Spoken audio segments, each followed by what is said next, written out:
If you were to actually do a tail of the tape of creative and data, it would probably be even money. What's exciting about conferences like this and all the great people around, thanks to iView and Beat, is that actually creative has gotten center stage.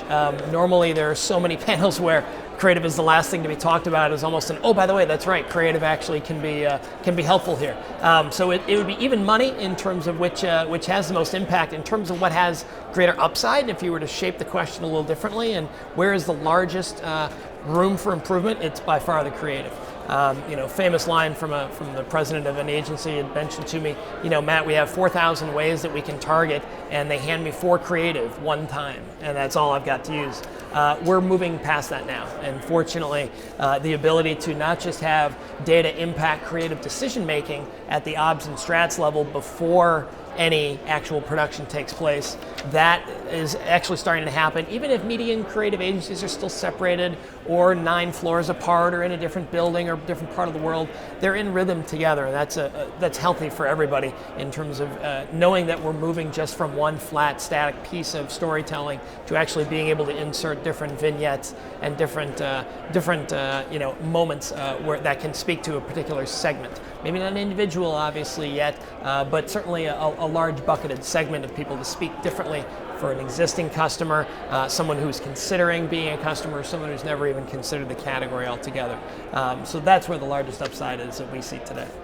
Outcomes and results have always been important for brands and advertisers. I would say the drum has been beating louder than ever before for a couple of reasons. There certainly is obvious margin pressure and challenge on performance from brands to agencies because brands are under larger pressure to grow and at least maintain, if not grow, market share than ever before. So the pressure from the CMO starts with her or his brand team and all the different touch points when it comes to paid ads, and that gets passed through to the agency, and we've seen the average lifespan of when a major account is up for review has been shorter and shorter. So agencies changing their economic model completely and actually having part of their compensation be tied to brands and results. So it's not just talk, it's actually what determines how the invoice gets sent from the agency to the brand at the end of the quarter, at the end of the week, or every single day.